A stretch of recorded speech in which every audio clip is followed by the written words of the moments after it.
Okay, so this talk is about love and personal identity, or mainly love and vision. So it came about, my co-author, JJ Joaquin, invited me to a conference in Thailand, and I wanted to go to Thailand.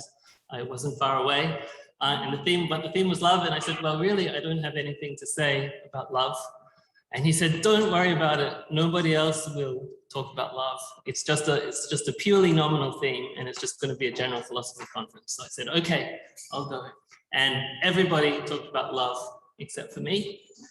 I talked about Whitehead, I think, and mereology. And so my talk went down like a lead balloon, but then I listened to all these talks about love, and in JJ's talk in particular, afterwards in question, we had the idea, which is what the talk is about today.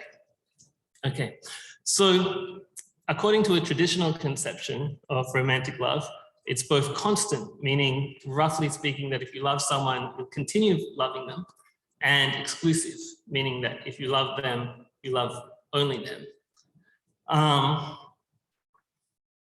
So to take like a very old example, in the Odyssey, Penelope loves Odysseus constantly, even though he's away for 20 years, she continues to love him, and exclusively, because there are all these suitors there trying to marry her and get the kingdom, but she rejects all of them and waits for Odysseus. Okay, and debatably, you may or may not consider that to be an essential feature of love, or a desirable or obligatory feature of love.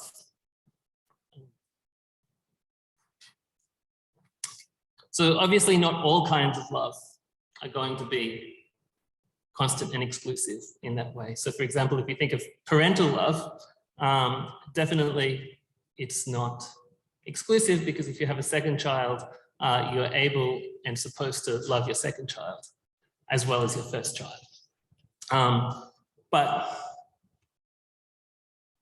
So I'm going to say later that I'm very dubious about both constancy and exclusivity, but I feel an intuitive pull and attraction towards these ideas. So one thing is, if you think of jealousy, definitely I've suffered from jealousy before, and part of what you feel when you feel jealous is that the person who you're jealous of should love you, or perhaps only you. So you can kind of see the idea behind exclusivity if you meditate on the emotion of jealousy a bit.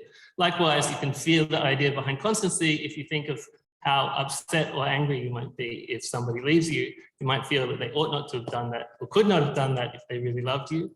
And that can help you motivate the idea behind constancy a bit. And so I think some version of these things is something that some people have believed, and are intuitively plausible, even if they don't turn out to be ultimately true. Okay, but I don't think they are ultimately true, because I think they presuppose a naive conception of personal identity. So in particular, I think they can only be right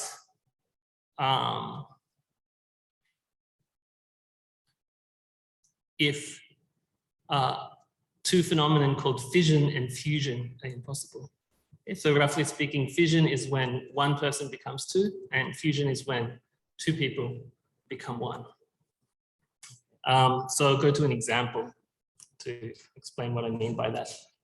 So has anyone seen the Netflix television series Living with Yourself?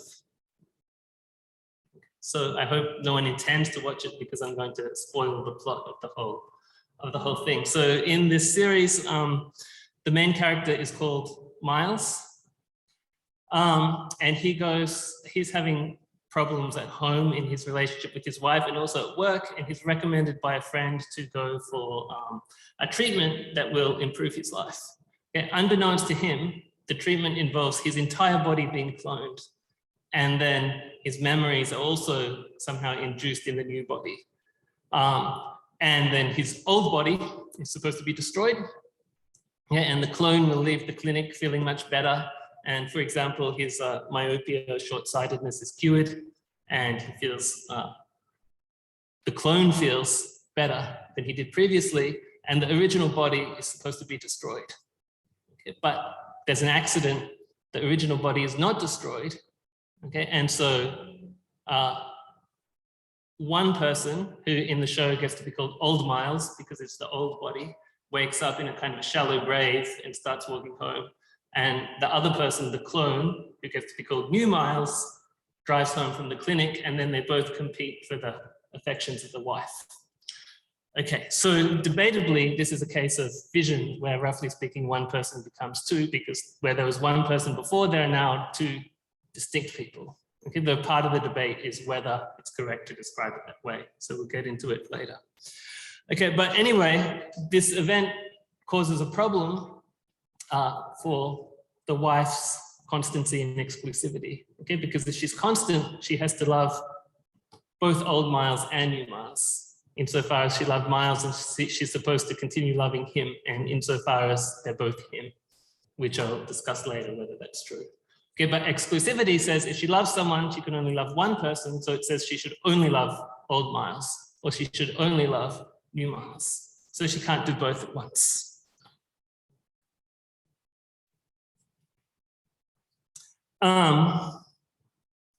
So there's a debate about whether fission in that sense is really possible. Okay, so I don't think there's a serious debate about whether the events of that story I just told are possible. But there's a question about whether Miles survives that event. Okay, so some people think that Miles does survive as Old Miles, and New Miles is just a new distinct person. Some people think Miles survives as both Old Miles and New Miles, whereas some people think it's effectively death for Miles, and he doesn't survive anymore. So we'll go into that more later, but I just want to flag that what I'm arguing is if fission or fusion is possible, then constancy and exclusivity are not both essential features of love. So some people's love might be constant and exclusive. So maybe Penelope's love was constant and exclusive, okay, but that can't be a necessary feature of love. It might have been, in a way, she was just lucky. It's possible that somewhere along his journey, many strange things happened to Odysseus. It wouldn't be that much more strange than the things that did happen to him if he had undergone fission and two people claiming to be Odysseus had returned home from the war. Okay, and in that case, if they both had a proper claim to be Odysseus, then Penelope couldn't have continued loving both of them while exclusively loving only one of them. So her love couldn't have been both constant and exclusive. And so even if it so happened that actually it was constant and exclusive, it's not necessarily constant and exclusive. So it's not an essential feature of love. And my mother asked me yesterday what I was going to talk about today. And I began explaining to her, but I began to feel a bit silly because she thought that I have a serious job, but I was going on about science fiction at Netflix. So I thought I should emphasize a bit that it matters that these are merely possible cases, okay? Because we're not just interested in whether love happens to have those features. We're interested in whether it has to have these features. So to bring that out, you might imagine that somebody's with somebody else only for their good looks, say, okay? And then if someone better looking were to come along, they would just change to the better looking person and leave the good but not so good looking person behind. And there'd be some cases say that that wouldn't be true love. Maybe there would be some kind of romantic feelings, but there's some cases say that if somebody leaves somebody else that easily, it's not really love. And there's an equal case to say it's not really love, even if it never actually happens, just because the more handsome person doesn't come along, okay? But if it's only an accident that they don't move on to another person, it still doesn't seem to be a case of genuine love. So I'm not trying to kind of analyze, I am a fan of giving kind of necessary and sufficient conditions for things, but I'm not trying to analyze love in this talk or give necessary and sufficient conditions for it. But I am interested not just in whether somebody's love happens to satisfy these features. I'm wondering whether they're essential features of it. that if we were to try to analyze it might feature or follow from its essence. Okay, so that's the best I can do for justifying the focus on the merely possible and not considering actual cases. I also want to say you can think of it, I was emphasizing there the idea that exclusivity and constancy might be essential or necessary features of love. But you might not think that it has to have those features to be love. So you might not think it's essential, but you might think it's obligatory. Okay, so you might think that if someone fails to be constant, it's not that they don't love whoever they fail to be constant towards, but it's just that they fail to do something that they ought to towards that person. Okay, likewise, you might think when somebody loves more than one person, you might think that that's possible, but it's wrong and that they ought not to do that. Okay, so then you would think that they're not essential features of love, but they're just obligatory features like that. So whether fission or fusion, which I'll come to in a moment, creates a problem for that depends on what you think about moral dilemmas, basically. So there's a debate about whether there are moral dilemmas, because the natural thought is that if you ought to do something, then you can do it. Okay, but if that's true, that if you ought to do something, then you can do it, then moral dilemmas won't arise, because a moral dilemma is just a case where you ought to do two different things and you can't do both, or where you cannot do what you ought. Okay, so in particular, if Kate, who's the name of the wife in the television series, if she ought to love both Miles and both new Miles and old Miles, but she should also love only one of them, okay, she can't do both of those things, so she can't do what she ought to do, and so she faces a moral dilemma. Okay, but if ought implies can, that's not possible. Okay, so there's two theses being argued for. That means they're the bullet points on the top of the handout and the top of the screen now. One is that if fission or fusion is possible, then constancy and exclusivity are not both essential features of love. And the other is if fission or fusion is possible and exclusivity and constancy are both obligatory features of love, then moral dilemmas are possible. Okay, so I'm mainly going to focus on the first one, because then I don't have to keep saying all moral dilemmas are possible. But I believe both these conditionals. Okay, so before, when I wrote this first draft of this and showed it to my colleagues, or when we wrote the first draft of this and showed it to my colleagues, they said, but of course, fission is not impossible. I just said, love is not constant and exclusive because fission. I didn't argue if blah, blah, blah, then yada, yada, yada. Because I thought that kind of everyone believes Parfit, or at least Lewis, about personal identity, and so we all think that fission is possible. But I learned from my colleagues and also the referees at Analysis that that view is not as widespread as I thought. So I changed it to this conditional, and also I discovered that my co-author doesn't agree with me. Okay, so I would like to argue, of course, fission and fusion are possible, and so love is not essentially both constant or exclusive. In particular, exclusivity is not an essential feature of love, and maybe not constancy either. Yeah, but I don't have any argument for not taking it the other way. So actually, I'm kind of annoyed that he didn't tell me when we were writing the first draft, but my co-author doesn't think that fission is possible. So he takes the argument to go the other way. And he thinks that he thinks fission and fusion are impossible on other grounds, but he thinks, oh, well, this is just one more reason in support of his view, that since love is both constant and exclusive, one more reason to deny that fission and fusion are possible. Okay, I didn't discuss fusion much yet, only fission. So fusion is kind of the reverse of fission. It's when you initially have two people, but then they undergo some process and you end up with only one person. And you can make similar cases from this. There's one case that actually it doesn't work, but it's such a nice case that I'm just going to tell you the story anyway. And ruin another novel. So in The Cloven Viscount by Italo Calvino, the Viscount, who's like the local aristocrat in this Italian locale, goes off to fight against the Ottomans, and he is cut in half by a cannonball. And it so happens that one half of him represents the good side of his personality and the other half represents the bad side. They happen to be very good doctors on the battlefield, and they stitch up both halves. So both survive and hop on one leg. So that's the case of fission. Okay, but then when the two halves get home, both of them fall in love with the same local woman. Her name is Pamela, I think. Okay, and she's divided about what to do because she likes both of them. The good half is a bit of a goody two-shoes for her.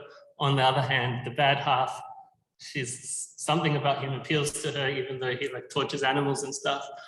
So in the end, she promises to marry both of them, luckily, and on the same day and time. So they both turn up at the wedding and get into a duel. And luckily they happen to slice each other right along the edge where they were divided before. And then the local surgeon quickly stitches them up and he becomes one person again.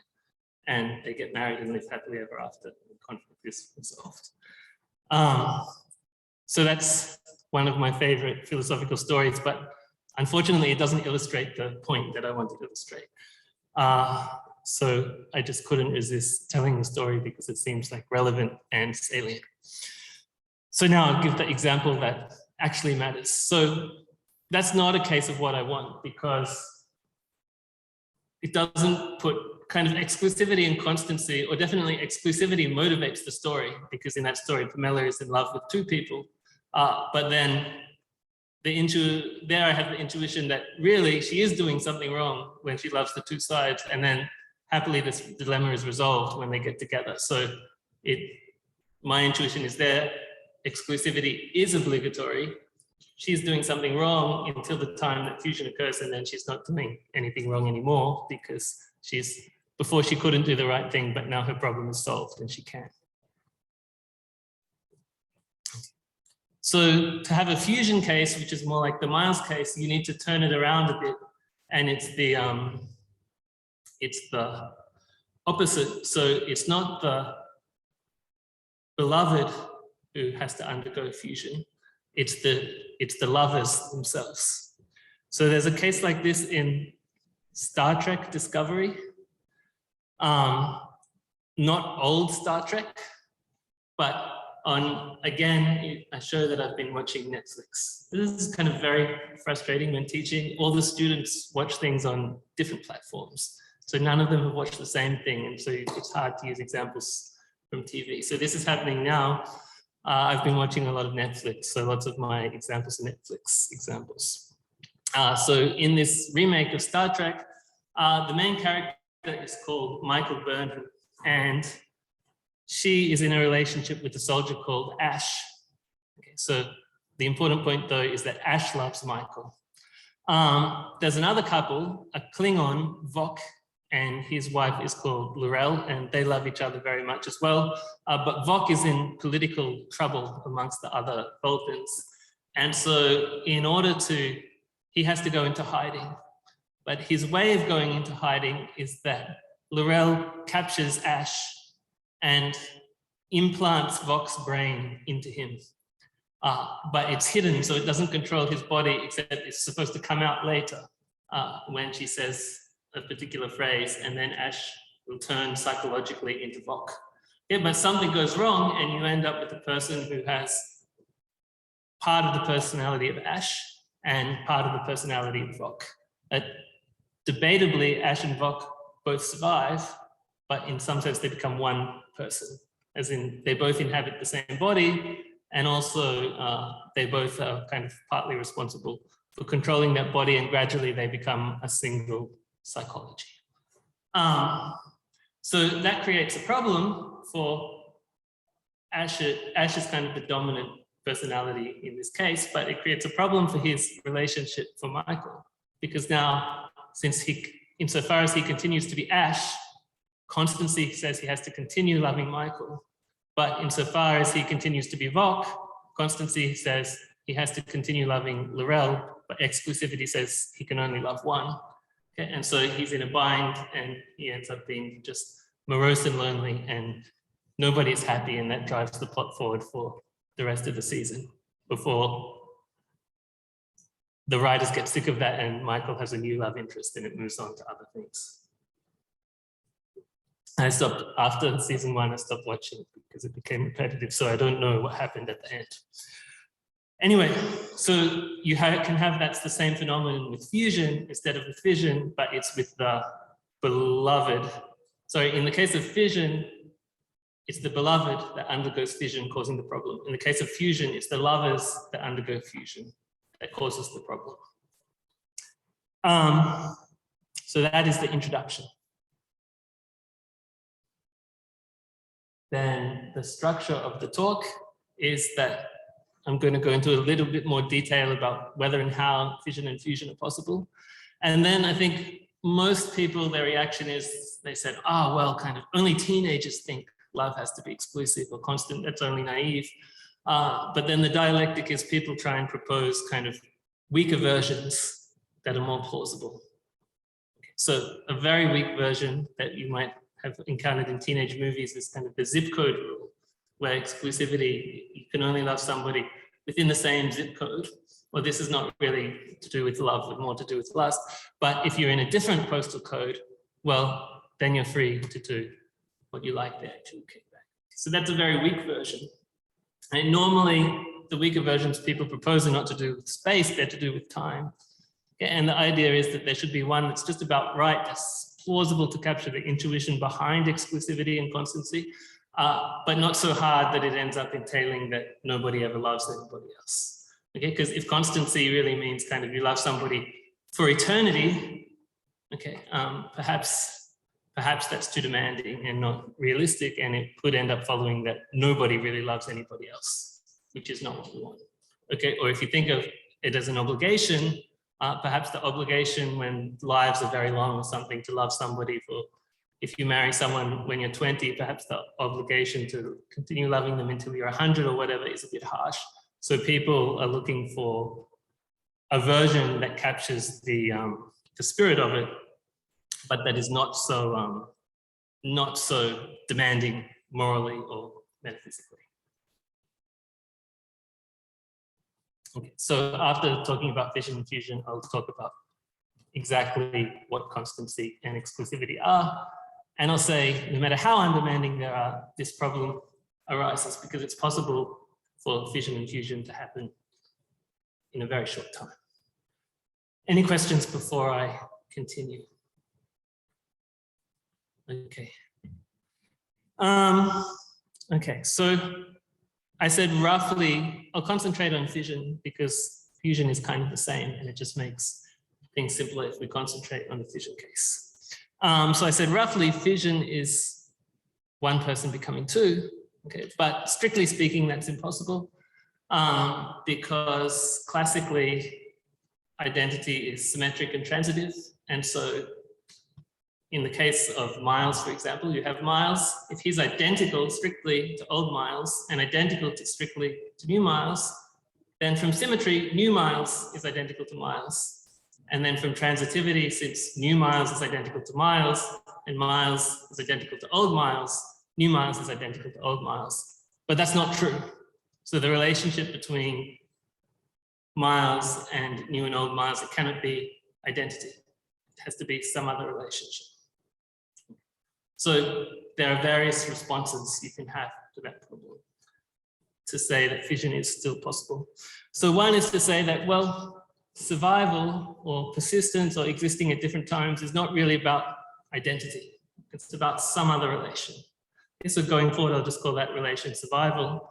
So since this relation is not identical, you could say that Miles survives as old Miles. Since this relation, is not identity, you can say that Miles survives as old Miles. And you can also say that Miles survives as new Miles. Okay, but there's no pressure to say that old Miles survives as new Miles, because this relationship of survival is not symmetric and transitive in the same way as identity. Okay, and so in that case, fission is just when one person has two people, two different people in the future who are their survivors. Okay, and fusion is just when one person now has two people in the past who they survive. So fission is definitely possible in that case. And the problem I mentioned for exclusivity and constancy arises. Okay, in that case, you have to be a bit careful how you formulate constancy. Okay, so you can't formulate by saying that if you love someone, you should love anyone in the future who is identical to them. You have to say you should love anyone in the future who survives them. Okay, but once you formulate constancy in that way, the problem is still there, because constancy, since old Miles survives Miles, constancy says Kate has to love old Miles. And since new Miles survives Miles, constancy says Kate should love new Miles. But since they're different people, exclusivity still says she should love only one of them. So she still cannot satisfy both constancy and exclusivity.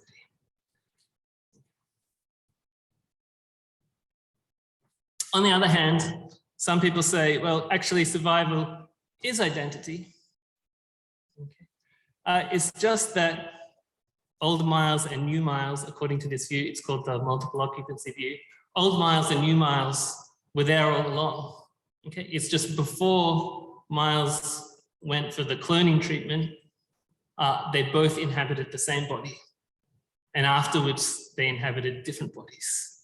Okay, so there are several different ways that this could happen. So according to David Lewis, for example, to exist at a time is to have a part at that time. Right, so now the University of Queensland, for example, it exists in 3 or possibly only 2 different places. I think that did the Ipswich campus close?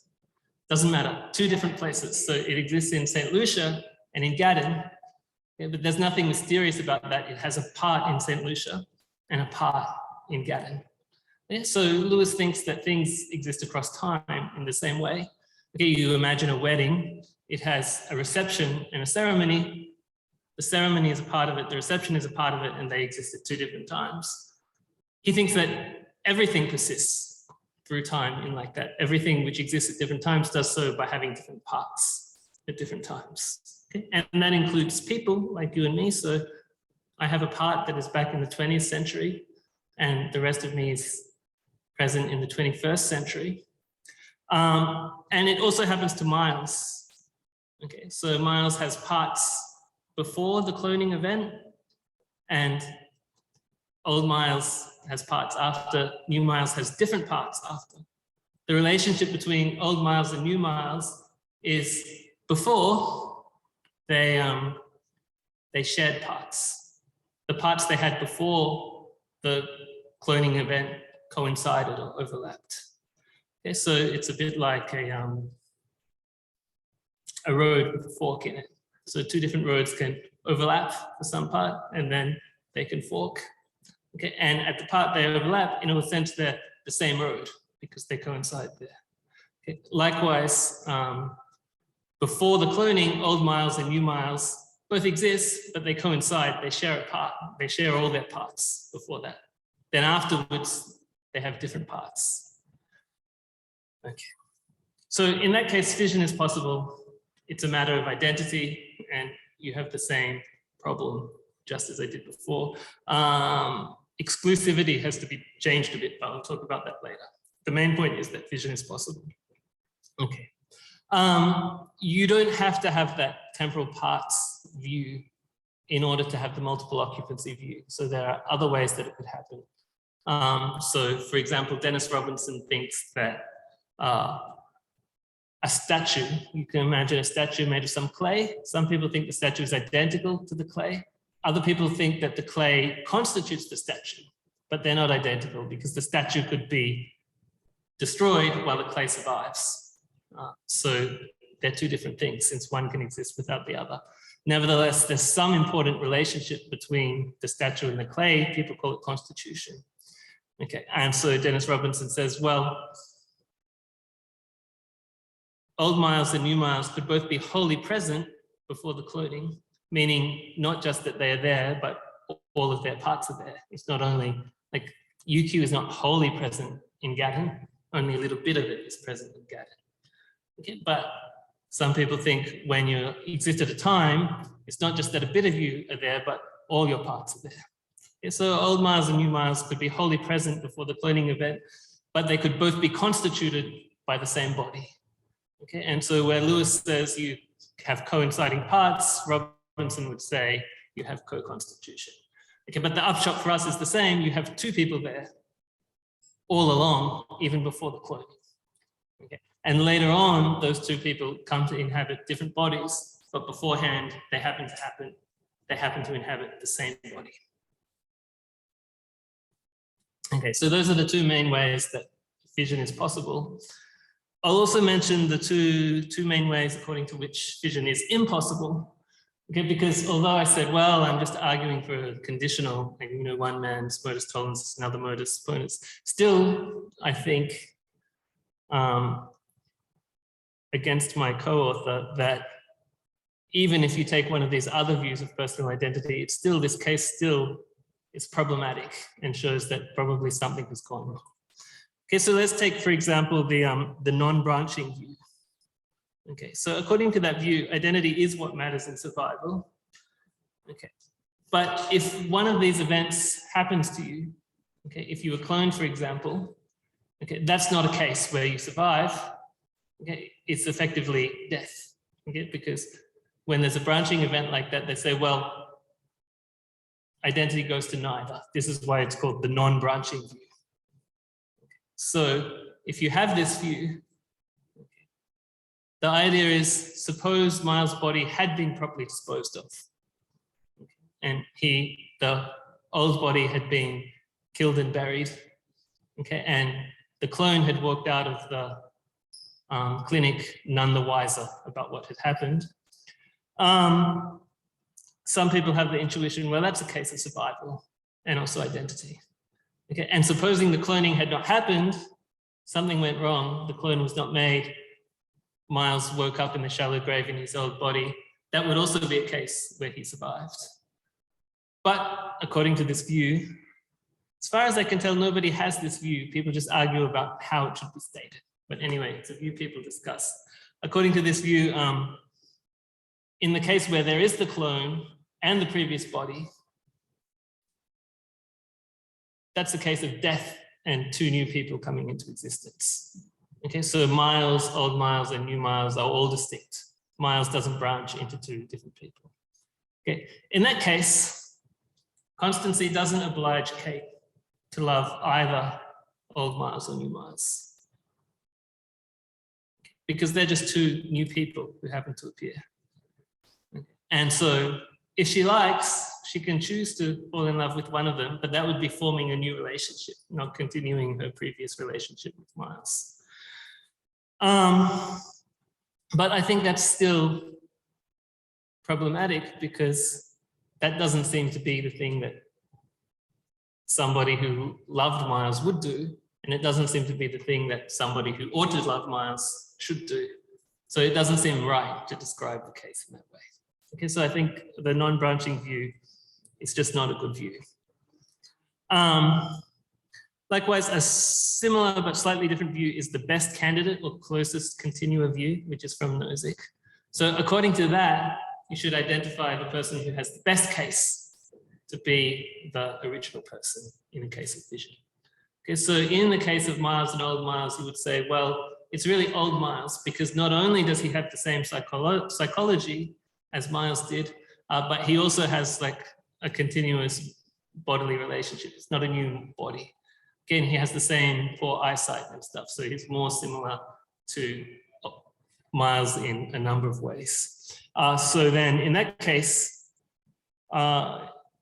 new Miles is kind of just this new person that's appeared on the scene. And the answer is that Kate should love old Miles according to constancy. And then from exclusivity, it follows that she should not love new Miles, even though he's very similar to old Miles and to Miles. And that seems to be the view as well that the writers of the show take, or that Kate herself takes in the first few episodes. But then as the show develops, it gets more nuanced.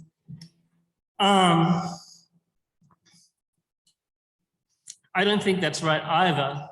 I think the way to see that that's not right is to look at it from New Miles' point of view. Okay, so he comes out of the clinic with every reason to believe that he is Miles and to expect Kate to return his affection and so on and so forth. Although in the writing of the show, when he learns that he's a clone, he says, "Oh well, then I'm not the one that Kate should be with." He seems to accept the claim that he's not the real Miles, and for an episode or two, he goes off and tries to lead his own life, but he can't help it because he's still in love with Kate. Anyway, doesn't seem to me to be the right description of the case. Also, in some cases, in the case of that show in particular, there is a best candidate because there's this kind of asymmetry between the one who's a clone and the one who's the original body. But you can describe other cases where they're both clones or where the body is just split in half exactly. And so they both have exact equal claim. Okay. And then the best candidate view kind of collapses into the non-branching view and has the same problems. So I should say, so mainly I've been talking about kind of psychological continuity, thinking of identity in terms of psychological continuity. I think that's more plausible in the case of love, because I think you love somebody for not just their body, but primarily their personality. Yeah, but if you thought the opposite, if you thought that bodily continuity was more important in personal persistence or identity, then you could make all the same points, because you could make these same points with somebody's body physically being split in half through their brain being cut in half, or each cell dividing, or similar stories like that. So I don't think anything essential leans on this being kind of psychological identity rather than physical continuity being the grounds for identity or persistence. Okay. All right, there's one more thing I want to say about this. As usual, I'm too slow. Okay, people have written quite a lot about cases like this in the literature of love, but they tend to think of these cases as being cases of what is called duplication rather than cases of fission. So in this context, people often discuss the example of Solaris. It's a Polish science fiction novel and movie, and it was later adapted into a Hollywood movie with George Clooney. So there's an astronaut. The astronaut is grieving because his wife passed away, and then somehow it should really be classified as fantasy rather than science fiction, because somehow while he's in the space journey, suddenly in the spaceship there appears to be this exact duplicate of his wife. And the way people interpret the story, the person who appears on the station is not really his wife. Okay, she's just a duplicate of his wife, somebody who is intrinsically similar, but not identical, or not a survivor of his wife in perfect sense. And people's intuition is that he ought not to love this duplicate, okay, because to do so would be trying to kind of replace his wife with something else, and people think that's bad. Okay, so then to the case of Miles, since people have been thinking of this case, they often react in the same way. They say, well, new Miles, it's not Miles, he's just a duplicate. And so Kate should not love new Miles, because then she's just replacing old Miles with this new surrogate, and that's supposed to be wrong from the point of view of people in ethics who write about this. There's a long quote there from Aaron Smuts, basically saying that. Yeah. But if you interpret it as a case of fission, that doesn't seem right to me, because to put it in terms of identity, new Miles is Miles, okay, but that's not quite right way to say it. To put it in Parfit's way, you'd say new Miles survives Miles. And so really, the way I'm thinking of it, she really ought to continue loving new Miles, in which case it's not the same thing as duplication. So I think the reason why people tend to jump at it as a case of duplication rather than think of it as a case of fission is because in the back of their mind, they have the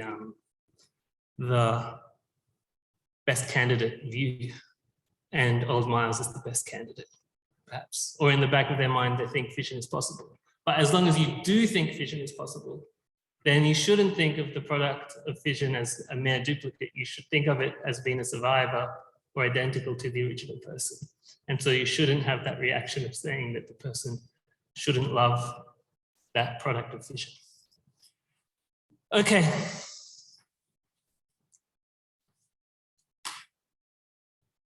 It's already 10 to 3. Some extra time. What time did we start?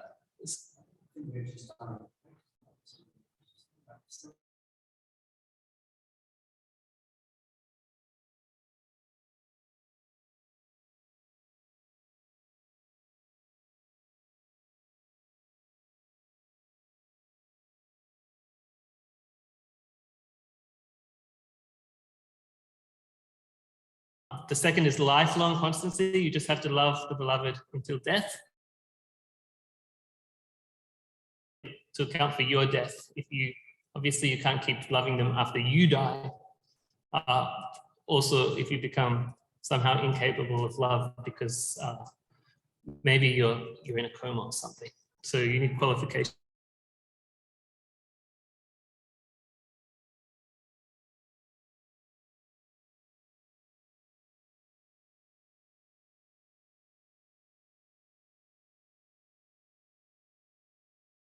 So even Casanova's briefest liaisons would count according to what Sobel calls indefinite constancy. Okay. Even on something which is that liberal, as long as fission can happen in an even shorter time, which it can, it's not going to solve the problem. Okay, so you thought that 24 hours was kind of the minimum time required for constancy to be satisfied. Well, Miles could be cloned in the movie. He is cloned in less than 24 hours. Okay, and it merely has to be possible. And so going for shorter time frames is not going to solve the problem. What's a bit more interesting is what Sobel calls identity constancy, which is in this quote. So he says, on this view, if a person loves someone, I'm reading exactly what he says because I think it's interestingly wrong. And so I want to say exactly how he says it so I don't put words into his mouth. On this view, if a person loves someone, the love will continue as long as the beloved remains morally and psychologically the same person. This definition does not require X to love Y if Y has undergone a change of identity and has become Z, where Z's body is causally continuous with Y's, yet Z's character is drastically different from Y's. Okay, so the reason why I say the passage is interesting but a bit muddled is that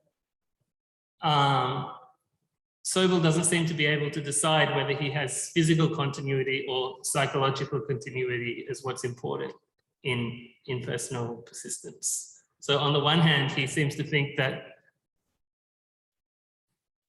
bodily continuity is what counts, but then if a person's character has changed, then you don't have to love them anymore. Okay. Anyway, yeah. Oh, yeah. Sorry, I lost track.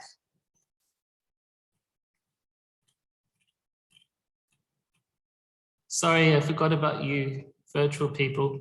We're up to this quote here. Yep. Thank you, Deb. Okay, so I won't try to reconstruct what he thinks, but what is right about it, I think, is that how strict constancy is will depend on what you think it takes for somebody to persist and how much change they can undergo. So since we had a Star Trek example before, we have to balance it out with Star Wars. So Padme is, in the prequels, Padme is in love with Anakin Skywalker. Okay, but later, Anakin Skywalker becomes Darth Vader. Okay, and because Anakin Skywalker is a reasonably good guy, Darth Vader is a very bad guy, there's a case to be made that even though they have one continuous body, that they're not the same person. Okay, so if you thought that, then you might think that even though Padme should continue loving Anakin, so long as Anakin lives, she doesn't have to love Darth Vader. Okay, but you don't have to write that in to the definition of constancy, because it's already implicit there, that if you love someone, the person who you should continue loving is the same person. You don't have to add in, unless they become a different person or something like that, because that's already part of what it says. What you do have to do, which I think I already said earlier, is on the identity is not what matters for you. You have to formulate constancy in terms of survival rather than in terms of identity. But as I said earlier, that doesn't make a difference. Okay, so that brings us to exclusivity. Okay. And again, Sobel makes all these distinctions. He has one extra, there's timed exclusivity, which says just at the same time, you cannot love more than one person. So sometimes this is called serial monogamy. And I guess that's how our marriage law is currently. Legally, you can be married to one person. Legally, you can divorce them and marry another one, but it is illegal to marry two people in Australia, as far as I know, at the same time.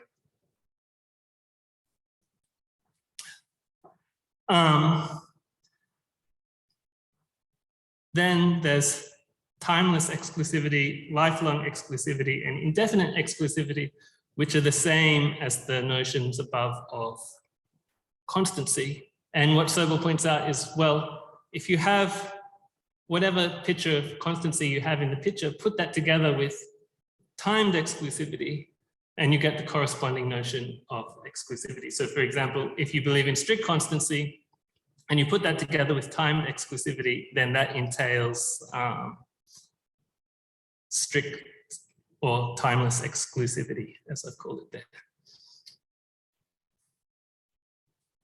Okay. All the same points apply.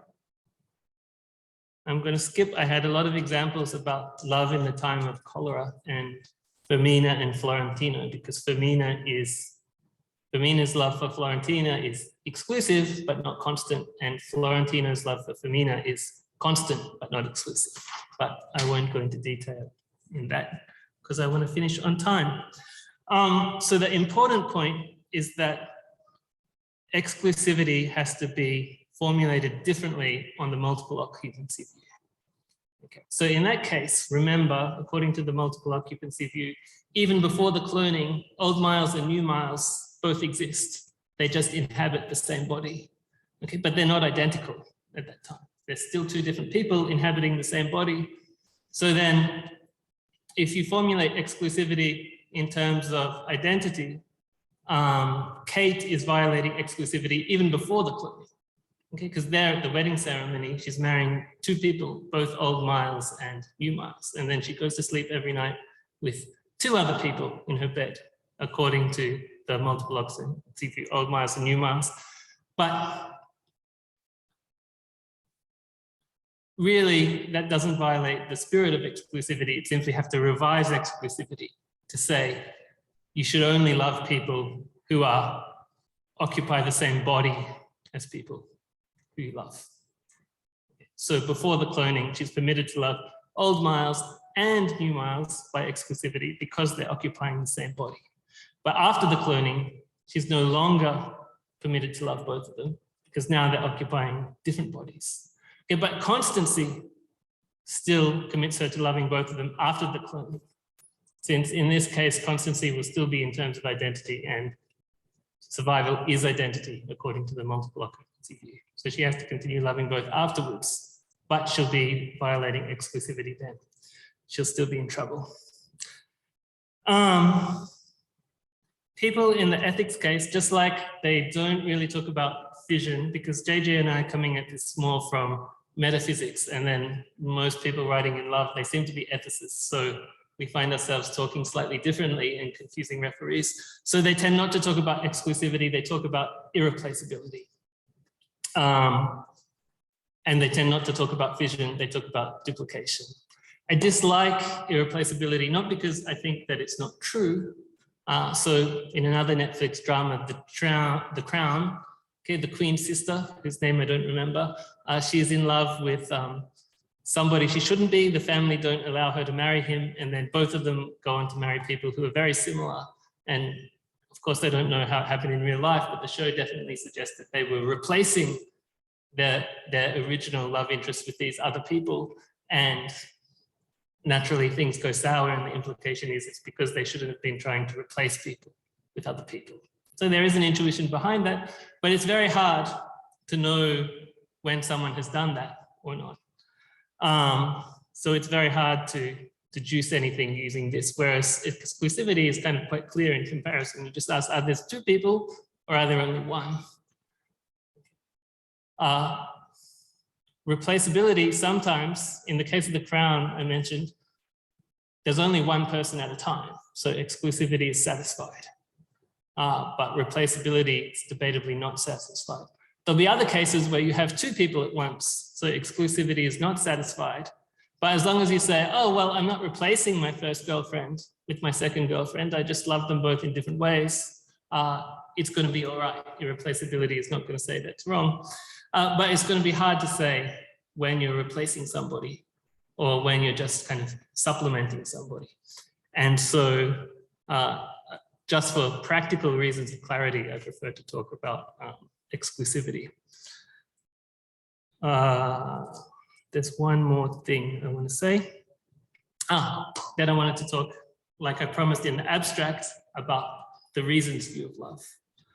Okay, so there's a debate about when you love someone, whether you do so for a reason, like because they are good looking or because they are a nice person or something like that, or whether you don't have a reason for loving somebody, it's just that you do. So one argument people give against the reasons view is that it seems if the reasons view is true, then you should love somebody for their intrinsic properties, should be a reason for loving them. So for example, it seems to be not right, even if the reasons view is true, to love somebody because they're rich. You should love them because of some kind of something intrinsic to them. Okay. But then if your reason for loving someone is these intrinsic properties, you can imagine a duplicate who shares the same intrinsic properties might come along. And then if your love is based on reasons, your reasons should motivate you to transfer your affections to the duplicate. And that seems in ethics to people to be wrong. And I mostly agree. And so one way of bringing out that this is wrong is that it's wrong because if your love follows the reasons in that way, instead of sticking to the person who you were with to start with, it violates both constancy sometimes. So sometimes you might have loved somebody because they're pretty and then they cease to be pretty. Okay, and you stop loving them because the reason is gone, that will violate constancy. And also the same thing happens with exclusivity. You like somebody because they're clever, say, you meet somebody even cleverer, and so you like them as well. If you follow your reasons in that way, then exclusivity is violated. So sometimes people use these features as a way to argue against the reasons view of love, because they think if the reasons view of love were true, then your reasons would cause you to violate these two norms insofar as their obligations, or it wouldn't be real love insofar as their essential properties. Okay, but if what we have said about fission is right, and fission is possible, then there will be cases where you violate exclusivity and or constancy, even though it is true love, or even though you are trying to do what you ought, insofar as moral dilemmas are possible. And so there are independent reasons to reject exclusivity and constancy as essential or obligatory features of love, in which case the reasons view of love is not susceptible to an objection from that direction. Though, of course, maybe it is susceptible to other objections. Okay, so that is the conclusion. Thank you very much.